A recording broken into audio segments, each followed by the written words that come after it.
ቅዱስ ለየካቲት በዛቲ ዕለት አይረፍ። ቅዱስ ኤፍሬም መታሰቢያው ነው። በረከቱ በዚችም ዕለት የጴጥሮስና የሶፊያ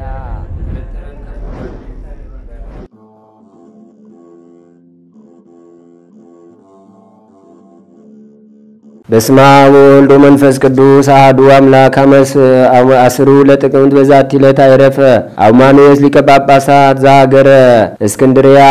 አንድ አምላክ በሚሆን በአብ በወልድ በመንፈስ ቅዱስ ስም ጥቅምት 10 በዚች ቀን ለአባቶች ሊቃነ ጳጳሳት ሰባተኛ የሆነ የእስክንድርያ ሀገር ሊቀ ጳጳሳት አባ አውማም አረፈ።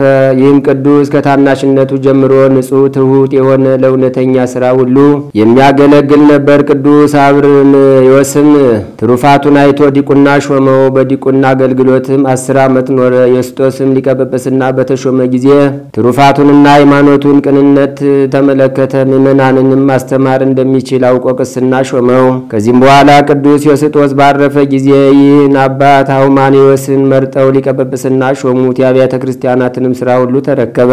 መናፍቃንንም ተከራክሮ የሚረታቸው ሆነ። ብዙዎችንም ከስህተታቸው መለሳቸው። ጌታችን ኢየሱስ ክርስቶስም በመለኮቱ ከአብ ከመንፈስ ቅዱስ ጋር ትክክል እንደሆነ ግልጽ አድርጎ አስተማራቸው። በሹመቱም 13 ዓመት ከኖረ በኋላ በአንስጣዮስ 7ኛ ዘመነ መንግስት በዚች ቀን አረፈ። በዘመኑም የሶፊያ 3ቱ ልጆቿ በሰማዕትነት አረፉ።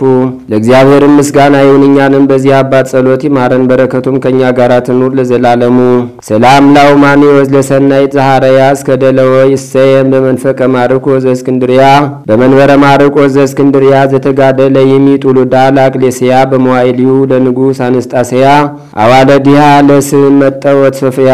በዚችም ቀን ከካሃዲ ንጉሥ መክስሚያኖስ ሰራዊት ውስጥ የቅዱስ ባኮስ ባልንጀራ የሆነ ቅዱስ ሰርጊስ በሰማዕትነት አረፈ። ንጉሥ መክስሚያኖስም ወደ ሶርያ ሀገር ወደ አንጦያኮስ በላካቸው ጊዜ ቅዱስ ባኮስን ከውሃ በማስጠም በዚህ ወር በአራተኛ ቀን ገደሉት። ቅዱስ ሰርጊስን ግን አስሮ በወህኒ ቤት አኖረው። ከዚህም በኋላ በእግሮቹ ውስጥ ረጃጅም የብረት ችንካሮችን ቸንክረው ከፈረሶች ጋር ሩጻፋ ወደሚባል አገር እንዲወስዱት መኮንኑ አዘዘ። ሲወስዱትም ያስሮጡት ነበር።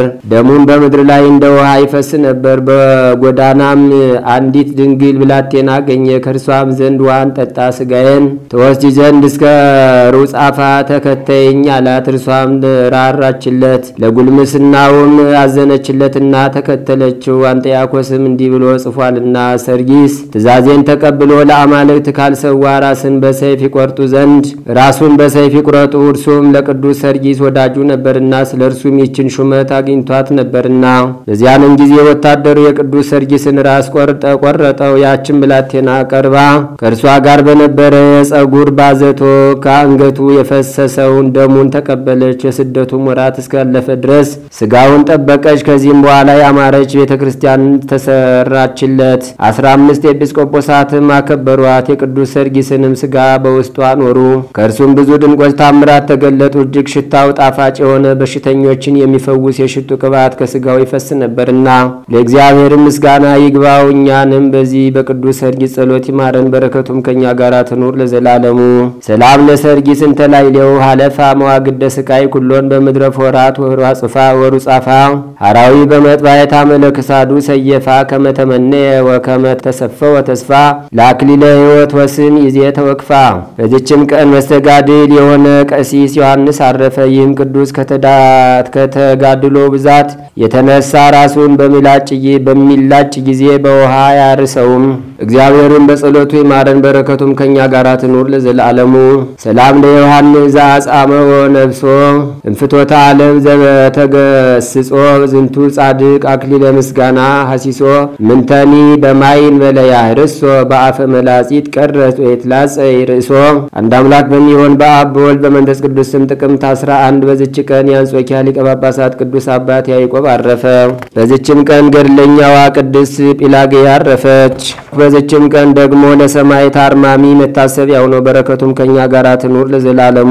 ዘአቅረብኩ ማሕሌተ ዘኪሬ አእላፈ ምለተ ጸምዱ ከዘልፈ ለላ አነብብ ተወከፍ ዘንዴቴ መጽሐፈ እንተረሰይ ከግዚኦ ጸዲቀ መበለት ኩፈ ምለ አብኡ ብኡላን ዘተርፈ ነቢያት ቅዱሳን ሐዋርያት ሰባክያን ሰማዕት ወጻድቃኑ መላእክት ትጉሃን ደናግል አድዮ መነኮሳት የራን ባርኩ ባርኮ ጉባኤ ዛቲ መካን እስከ አረጋዊ ሊቅ ወንዑስ ሕፃን ለዘጻፎ በክርታስ ወለዛ አጻፎ ዘይደርስ ወለዛ አንበቦ ለዘተርጎሞ በልሳን አዲስ ወለዘሰማ ቃሉ በዝነ መንፈስ በጸሎተሙ ማርያም አራቂተ ኩሉም ባይስቡረ የመሐረነ ኢየሱስ ክርስቶስ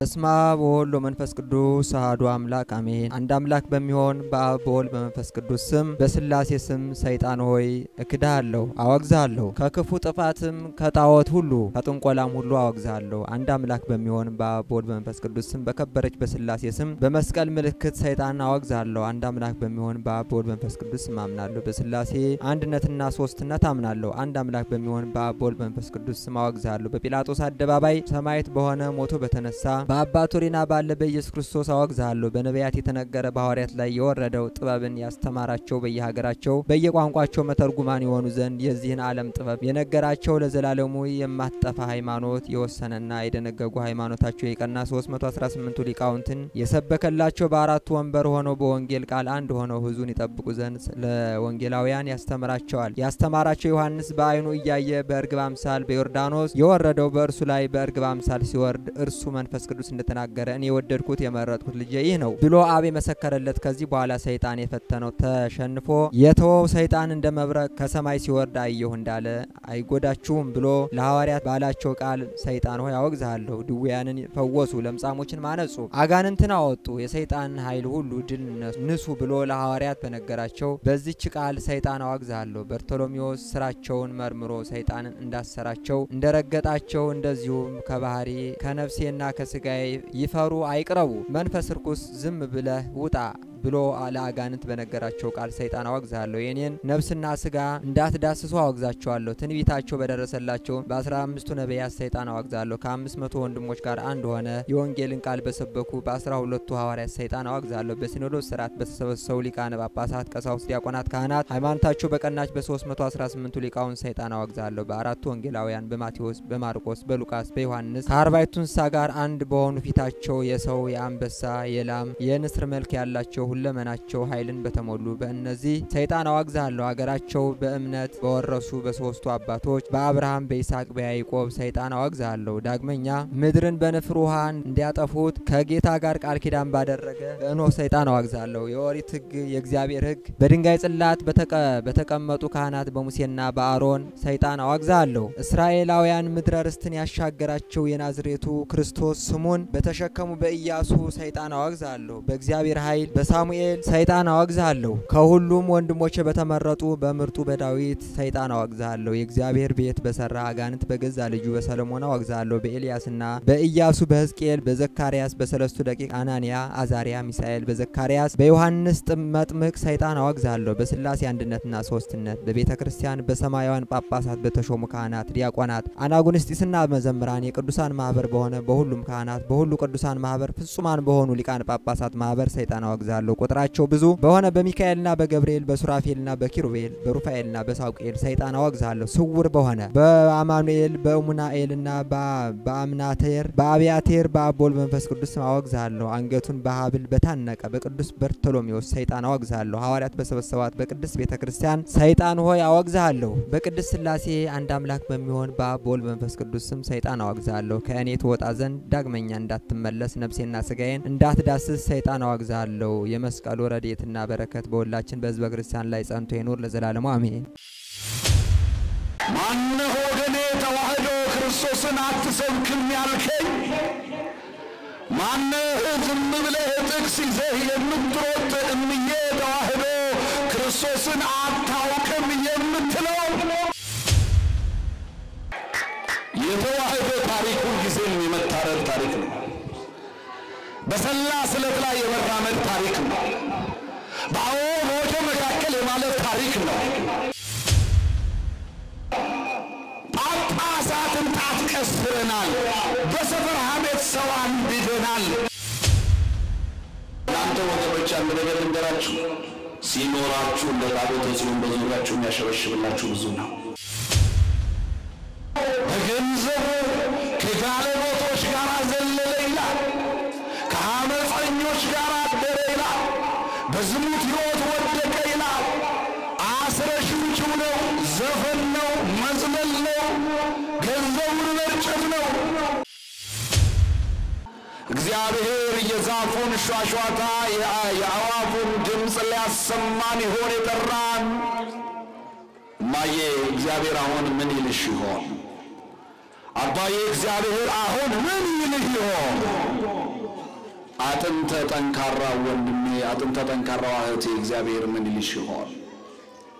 የተጎሳቆልን የደከምን ከራሳችን አንድ የሌለን ሁሉ ምናልባትም ስጋትም ጭንቀትም በእኛ ላይ ዙፋኑን የዘረጋብን ሁሉ እግዚአብሔር ምን ይለን ይሆን?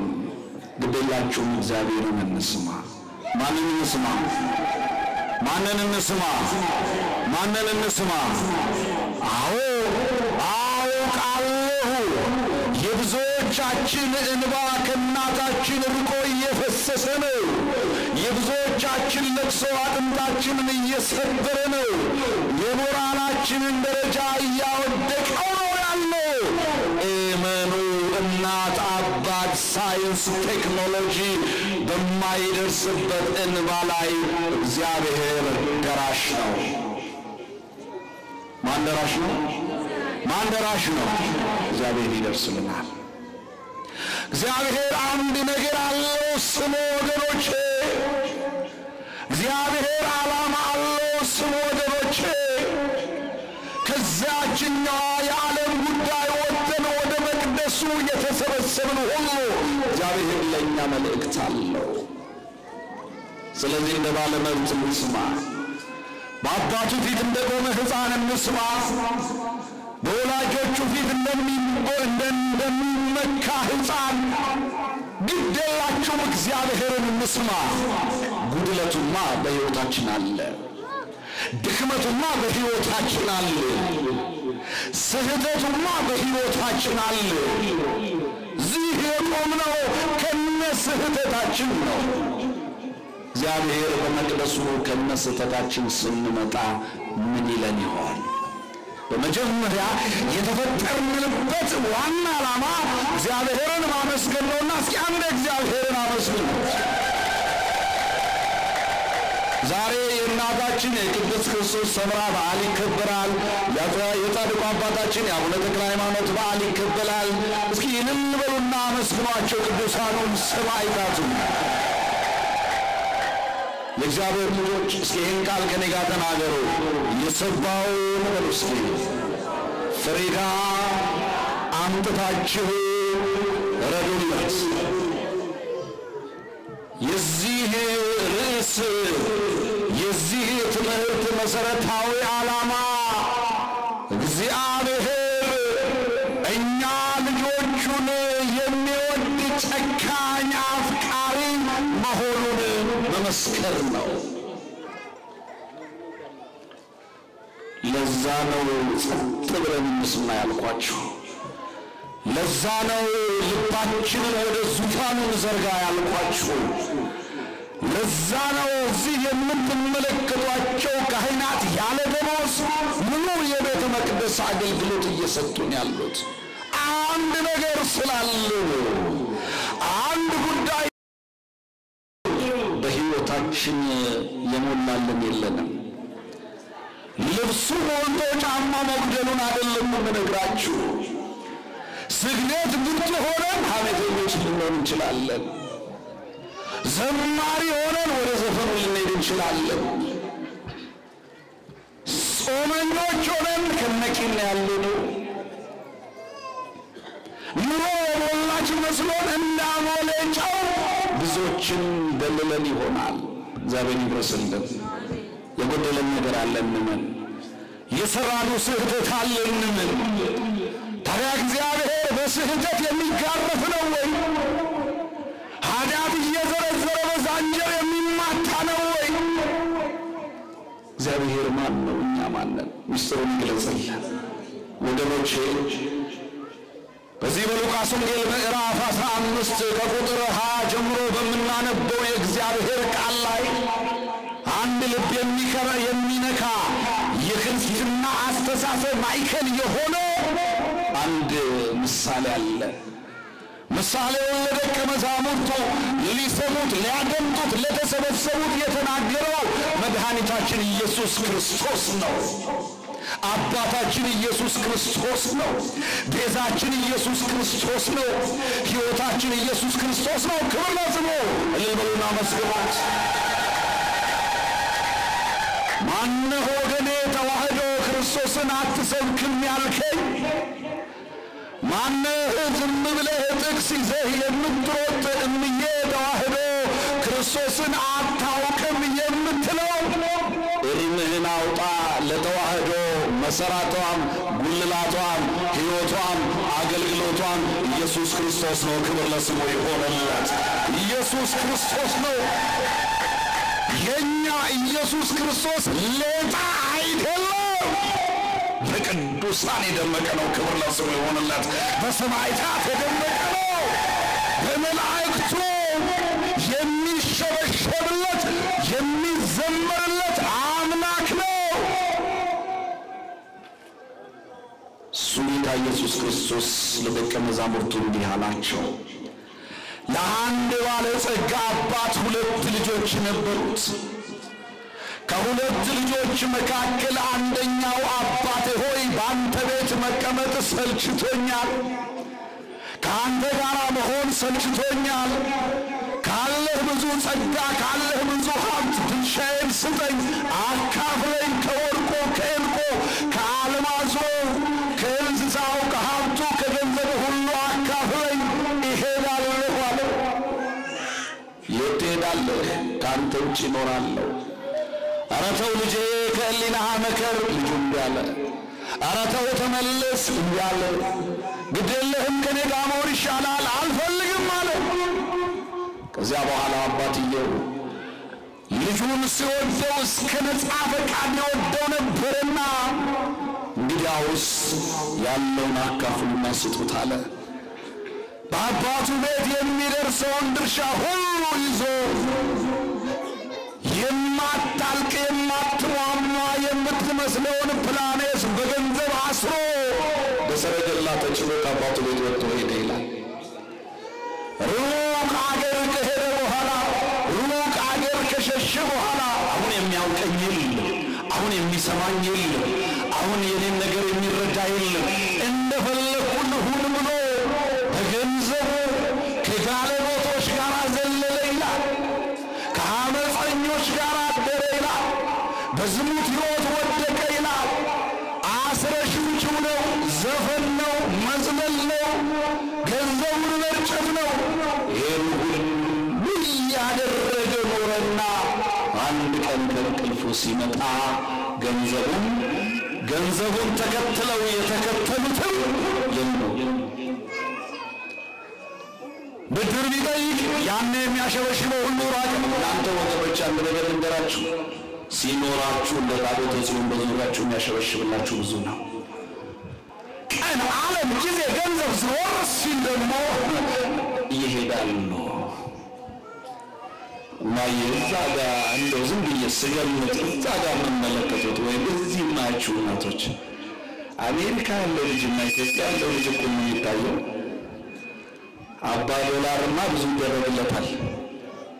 360 ቀን ለነሱ በርበሬ ስንቀነጥስ ዱቄት እናዘጋጅ በሶስ ማናረገው ነገር እዛ ያለው በደወለ ቁጥር ልባችን ውድቅ ይላል። እዚህስ አጋጣሚ ነገሩ ትምህርቱ እንዲብሎት ክስርስር ብሎ ይሄ ጎዳና ዳሪ እንለዋለን። ወገኔ ጎዳና ዳሪስ የኔ ኃጢአተኛው ልብ ነው። እግዚአብሔር ይስበረን፣ እግዚአብሔር ይመልሰን። አሁን ይሄም ሰው በሄደበት ዓለም ያዘው የጨበጠው አለቀ። አብረውት የነበሩት ጋለሞቶች ሸሹ። ገንዘቡን ተከትለው የነበሩት ደንበኞች ሁሉ ሱቃቸውን ዘጉ። ና በዚህ ሂደር ና በዚህ መዋል ና ዛሬ ከእኛ ጋር እያሉ ቀጠሮ የሚያስይዙት ሁሉ የሉም።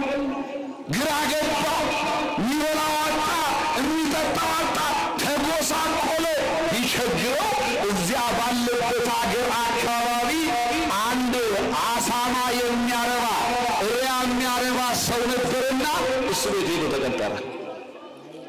በምን የወጣው ሰውዬ ነው? በወርቅና በእንቁ የወጣው፣ በክብር ሁሉ የወጣው፣ የማያልቅ ሀብት ሰበሰብኩ ብሎ የተሰደደው ሰው ወደ እውነተኛው ስደት ገባ። እዚያ ሆኖ ተቀምጦ እሪያዎችን ሲመግብ ዋለና ማቀን ምሳ ቢጠብቅ የለም፣ ማታ እራት ቢጠብቅ የለም። እየተንቀጠቀጠ አደረና ጠዋት ጌታው ጋር ሄዶ ጌታዬ ንጉሴ እሪያዎችን ስጠብቁ እያለሁ ለምታውቀው የእሪያዎቹ ዘበኛ ነኝ፣ ነገር ግን ከጠዋት እስከ ማታ እየራበኝ ምንም ነገር አልበላሁም አለ። እንዴ ምን እንዳደርግልህ ትፈልጋለህ? ከእሪያዎቹ የተረፈውን ወስደህ ብላ ነው። ከአሳማዎቹ የተረፈውን ውሰድና ብላ ነው። አያችሁ፣ በጌጥ በማርዳ በሰረገላ በወርቅ በእንቁ ይዛው የወጣችው ዓለም አሁን ከእሪያ በታች ትቀልድበት ጀመር። እኔና እናንተ ለጊዜው ብለን የተጨነቅንባት ዓለም እመኑ ነገ ከእሪያ በታች ልትጥለን እየተጫወተችብን ነው። ይህንን ወገኖቼ ከዚህ ዓለም ይዘነው እስከ መጨረሻው የምንዘልቀው አንዳች ነገር የለም። ደግ ጎረቤት ካለ የምንገነዝበት ጨርቅ ብቻ ነው ተከትሎ ነው የሚገባው። ደግ ጊዜ ካለ ከነጨርቅ እንከፈላለን። ጨካኞች በበዙበት የቦተሊካ ጨዋታ ደግሞ አሞራ ይበላናል። ማን ይጠብቀን? ማን ይጠብቀን? ማን ይድረስልን? ወገኖች በየልቦናችን ውስጥ ሰቆቃ እንዳለ ምንም ማረጋገጫ አያስፈልግም። እኛ ምስክር ነን። እንባባሹ እግዚአብሔር ይድረስልን። ደራሹ እግዚአብሔር፣ እረኛው እግዚአብሔር፣ ጠባቂው እግዚአብሔር ይድረስልን። ይህ ከአባቱ ቤት በሀብት በጸጋ በንብረት በጌጥ በክብር የወጣ ወጣት ከእሪያ ጋር ውሎ ጌታው ምን አለው? ከዚህ በኋላ የምትበላው የእሪያውን ትራፊ ነው አለው። ይህን ጊዜ ደነገጠ። ይህን ጊዜ ወደቀ፣ አነባ፣ አለቀሰ፣ ወደ ልቡ ተመለሰ። አይ በአባቴ ቤት ያሉ ሎሌዎች ማኛው ተርፏቸው፣ ማሩ ተርፏቸው፣ ጠጁ ተርፏቸው፣ መጠጡ ተርፏቸው፣ ቅቤው ተርፏቸው፣ ፍሪዳው ተርፏቸው እየዘለሉ እኔ እንዴት ከእሪያ አሳር ሲናር እንዴት ከእሪያ ወስጄ እበላለሁ? ስለዚህ ልሂድ፣ ወደ አባቴ ልመለስ አለ። ወደ ማን ልመለስ አለ? ወደ አባቴ ተመልሼ ሄድና በሰማይና በምድር መካከል በድዬሃለሁ፣ ይቅር በለኝ፣ ከዚህ በኋላ ልጅህ ልባል አይገባኝም፣ ነገር ግን ከባሪያዎች ከሎሌዎች እንዳንዱ ቁጠረኝ ይለዋለሁ ብሎ የእሪያውን ቦታ ትቶ እየተንቀጠቀጠ ረሃብ ላዩ ላይ አለ፣ ርዛት ላዩ ላይ አለ፣ ሞራሉ ተጎድቷል፣ ህሊናው ተሰብሯል። እየተንቀጠቀጠ ወደ አባቱ ቤት መጣ። ወደ ማን ቤት መጣ? ወደ ማን መጣ? ወደ አባቱ። ምን ይገጥመው ይሆን? አባት ምን ይመልስ ይሆን? እየተንቀጠቀጠ ወደ አባቱ ሰገነት ሲደርስ ህዝቡ ውርርድ ያለ እሱ ነው። ኧረ አባቱን ይመስላል እሱ ነው ጌታው እንጂ ወርቅ እኮ ነው እሱ የሚለብሰው፣ አልማዝ እኮ ነው የተንቆጠቆጠው። ይሄ እኮ ልብስ የለውም፣ ይሄ እኮ አንጀቱ ዳጥፏል፣ ይሄ እኮ ሞራሉ ተጎድቷል፣ ይሄ እኮ ግድ የላችሁ ነው አይደለም፣ ነው አይደለም ሲወራረዱ አባቱ ወጣ። ማን ወጣ? አየው ልጁ ተሰብሯል፣ ልጁ ተጎድቷል፣ ልጁ እያነባ ነው፣ ልጁ በእንባ መካከል ነው ልጁ። አባቱ ጋር ቆመና እንዲህ አለው፣ አባቴ ከአንተ ጋር ስኖር ምቾት፣ ደስታ፣ ሐሴት፣ ሞገስ፣ ክብር ነበረ። አሁን ግን ይሄ ሁሉ ከኔ ጋር የለም። ዓለም ቀልዳብኝ፣ በአይጥ እንደምትቀልድ ድመት አነውራኝ፣ ይኸው ከፊትህ አቆማኛለች። አባዬ እመነኝ፣ በሰማይና በፊትህ በድያለሁ አለው።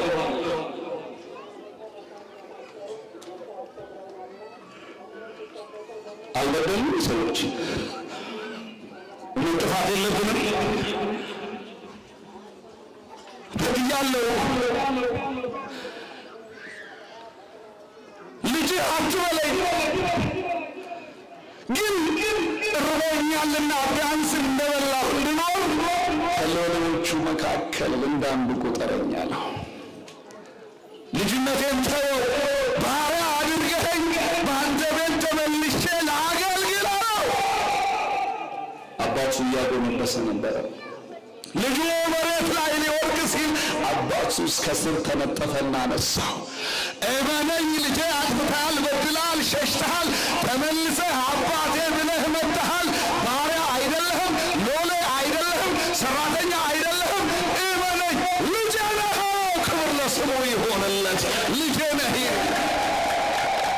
ኧረ ተው እኮ ሀብትን ተካፍሎ ንብረትን ወስዶ አባክኖ ሄዷል አሁን ከገለሞቶች ጋር ዘሎ ገንዘቡን ጨርሶ መጥቶ ልጄ አባቴ ብሎ ሲመጣ ልጄ ትለዋለህ አዎ ልጄ እለዋለሁ እልል በሉ ለእግዚአብሔር ልጄ እለዋለሁ እንዲህ ያለ አባት ማን እለዋለሁ አለ ልጄ እለዋለሁ እኔ ጋር መጥቷል በፊቴ ተጸጽቶ ቆሟል ሲሄድም ልቤ አብሮት ሄዷል ሲመለስም ልቤ አብሮ ከሱ ጋር ነው ይልቅ ሂዱና ያማረውን የወርቅ ጫማ አምጡለት ሂዱና ያማረውን ልብስ አልብሱት ሂዱና የሰባውን ፍሪዳ አምጥታችሁ እረዱለት አለ ክብር ለእግዚአብሔር ይሁንለት እረዱለት ወገኔ ይሄ ምሳሌያዊ አነጋገር ነው ወደ ትርጉሙ ስንመጣ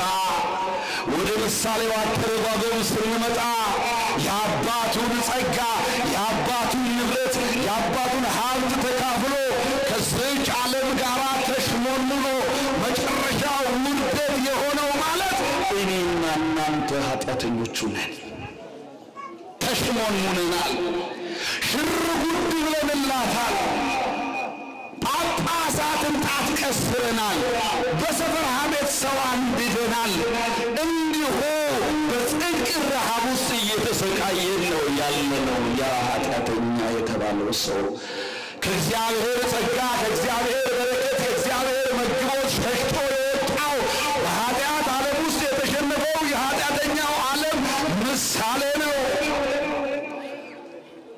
በዚህ ሰው ሕይወት ውስጥ ያለው የእናንተን አላውቅም ለዚህ ዓለም ጥቅማ ጥቅም ውሸት ውስጥ ለዚህ ዓለም ጥቅማ ጥቅም ውስጥ ከንቱ ሹመት ሰው ማጋደል ውስጥ ለዚህ ዓለም ፖለቲካ ፍጅት ውስጥ ለዚህ ዓለም ስልጣን የእናቶች እንባ መባ የሆነ እየቀረበልን ለእግዚአብሔርም ለራሳችን የሚያስቸግርን እኛ ነን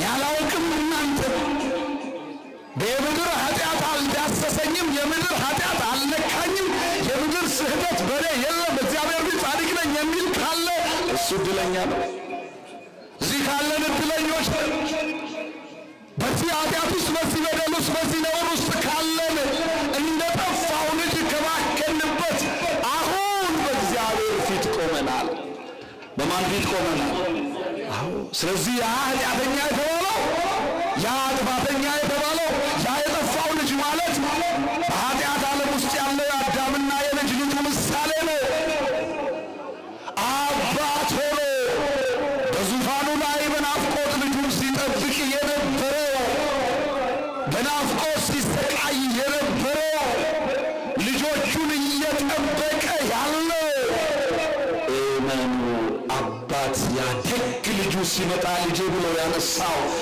የወርቅ ጫማ ያማረውን ልብስ የሰጠውን ፍሪዳ አዘጋጁለት ያለው እግዚአብሔር አብ አባታችን ነው ክብር ለስሙ ይሁንለት እልል በሉ እስኪ እግዚአብሔር አብ አባታችን ዋናውና የትምህርታችን ማጠቃለያ የታረደው ፍሪዳ ማን ነው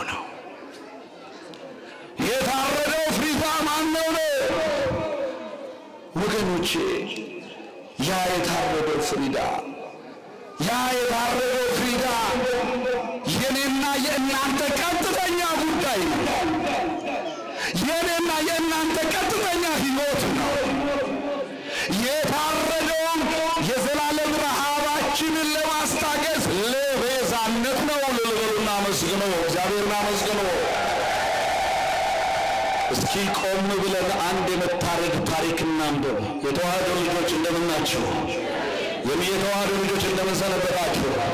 እስቲ ልስማችሁ፣ እልል በሉ፣ እግዚአብሔርን አመስግኑ። እስቲ የተዋህዶ ታሪክ ሁልጊዜም የመታረድ ታሪክ ነው። በሰላ ስለት ላይ የመራመድ ታሪክ ነው። በአውሮች መካከል የማለፍ ታሪክ ነው። ይሄንን ደግሞ እየተዋህዶ የወረሰችው ከቤዛዋ ከጌታዋ ከጉልላት ከራሷ ከኢየሱስ ክርስቶስ ነው።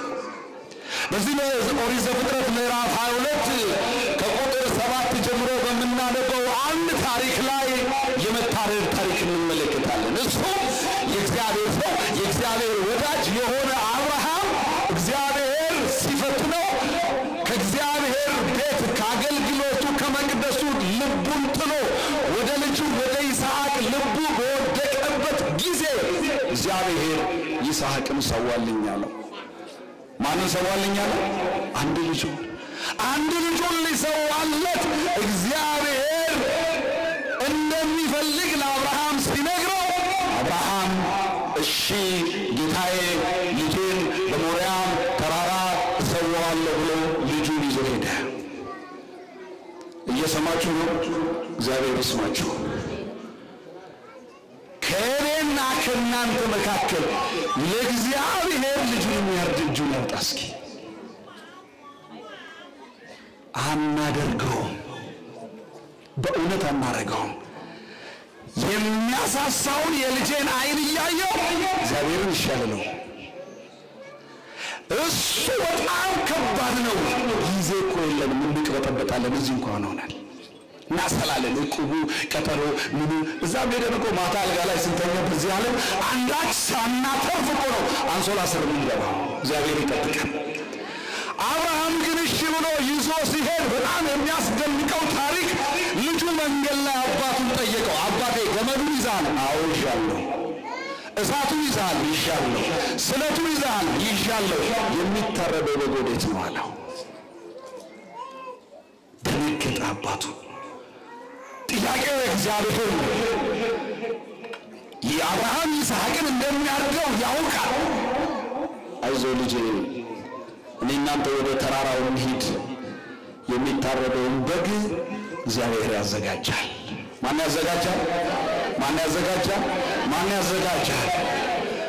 ብዙ ነገር የጎደለልን ነገር ሁሉ ሲሰኛው እግዚአብሔር በመለኮታዊ ሲሳዩ ይጎበኛል። አይዟችሁ የኛ አምላክ ደራሽ ነው፣ አጽናኝ ነው። አብርሃም ልጁን እንደሚያርደው እያወቀ እግዚአብሔርን አምኖ ወደ ሞሪያም ተራራ ሄዶ ልጁን አስሮ በልጁ አንገትና በአብርሃም ቢላ መካከል ግንኙነቱ ሊፈጠር ስለቱ አንገቱን ሊቆርሰው ሲል አብርሃም እጅን አንሳ ለእግዚአብሔር። ክብር ለእግዚአብሔር ይሁንለት። አንሳ። አብርሃም ደንግጦ እጁን ሲያነሳ ወደ ምስራቅ ተመልከት ሲለው እጅግ እንስሳት በማይረቡበት በዚያ ቦታ በዕፀ ሳቤቅ የተያዘ አንድ የዋህ በግ ተገኘ። ያንን በግ አምጥቶ አረደው። በጉ ታረደ። ይስሐቅ ወደ ቤቱ ገባ። ክብር ለእግዚአብሔር ይሁንለት። በጉ የተገኘባት የታሰረባት ዕፀ ሳቤቅ ወላዲተ አምላክ ድንግል ማርያም ክብር ለስሟ ይሁን። የይስሐቅን ሞት የእሱም ቢላ ወስዶ የታረደው በግ ኢየሱስ ክርስቶስ ነው። አሁን እግዚአብሔርን አመስግኖ የታረደው በግ ኢየሱስ ክርስቶስ ነው። ለእኛ ለኃጢአተኞች፣ ለእኛ ለበደለኞች፣ ለእኛ ለዘፋኞች፣ ለእኛ ለሟርተኞች፣ ለእኛ ለክፎች፣ ለእኛ ለሐሜተኞች፣ ለእኛ ለቂመኞች በደጁ መጥተን ስንወድቅ እግዚአብሔር አባታችን ያዘጋጀልን ምንድን ነው ካላችሁ ኃጢአታችንን ሁሉ የሚያስወግድ የእግዚአብሔር በግ ታርዷል። ክብር ለስሙ ይሁንለት። እግዚአብሔር ስለኛ ልጅ ያደረገ ይሄንን ነው ቅዱስ ዮሐንስ ወንጌል ላይ ምዕራፍ 1 ቁጥር 49 29 ላይ በተጻፈው ቃል የዓለምን ሁሉ ኃጢአት የሚያስወግድ እግዚአብሔር በግ አምላካችን መድኃኒታችን ኢየሱስ ክርስቶስ የሰማነውን በልቡናችን ይጻፍብን ከቅዱሳን ረድኤት በረከት ያሳትፈን ሰላም ያሳደር አምላክ ሰላም ቀን ያውለን አቡነ ዘበሰማያት ይትቀደስ ስምከ ትምጻእ መንግሥትከ ወይኩን ፈቃድከ በከመ በሰማይ ከማሁ በምድር ሲሳየነ ዘለለ ዕለትነ ሀበነ ዮም ወኅድግ ለነ አበሳነ ወጌጋየነ ከመ ንሕነኒ ንኅድግ ለዘአበሰ ለነ የታበአነ እግዚኦ ውስተ መንሱት አላ አድኅነነ ወባልሐነ እምኩሉ ኩይስ መዚአከ ይእቲ መንግሥት ኃይል ወስብሐት ለዓለመ ዓለም በሰላመ ቅዱስ ገብርኤል መልአክ ወእግዝእትየ ማርያም ሰላም ለኪ ድንግል በሕሊናኪ ወድንግል በሥጋኪ እም እግዚአብሔር ጸባኦት ሰላም ለኪ ብሩክት አንቲ እምአንስት ወብሩክ ፍሬ ከርስኪ ተፈሥሒ ፍሥሕት ኦ ምልዕተ ጸጋ እግዚአብሔር ምስሌኪ ሰአሊ ወጸልይ ምህረታ በፍቅር ወልድኪ ኢየሱስ ክርስቶስ ከመ ይሥራይ ለነ ኃጣውኢነ ተማኅፀነ ብኪ ኦ ተወካፌ ንስሐ ወሰራይ ኃጢአት ኢየሱስ ክርስቶስ ስረይ ኃጢአትየ ወኃጢአተ ኩሉ ሕዝብ ከማይሠራ ኃጢአት እግዚአብሔር ይፍታ። ንቁ ሚዲያ ለተመልካቾቹ ከሚያደርሳቸው ዕለታዊ ሳምንታዊና ወርሃዊ ዝግጅቶች መካከል የየዕለቱን ስንክሳር ወርሃዊና ዓመታዊ የቅዱሳን ገላትና ድርሳናትን በኢትዮ ማህበር የዩቲዩብ ቻናል ያቀርባል። የየዕለቱን ስንክሳር ባሉበት ሆነው በማድመጥ እንዲሁም ወርሃዊና ዓመታዊ የቅዱሳንን ዜና ሕይወታቸውን በማድመጥ ከቅዱሳኑ በረከትና ረድኤት እንዲያገኙ ንቁ ሚዲያ የሁል ጊዜ ምኞቱ ነው። በየዕለቱ የሚለቀቁ ዜና ቅዱሳንን ላይክ፣ ሼር እና ሰብስክራይብ በማድረግ አገልግሎቱን ይደግፉ። ንቁ ሚዲያ ርቱ የቤተ ክርስቲያን ልሳን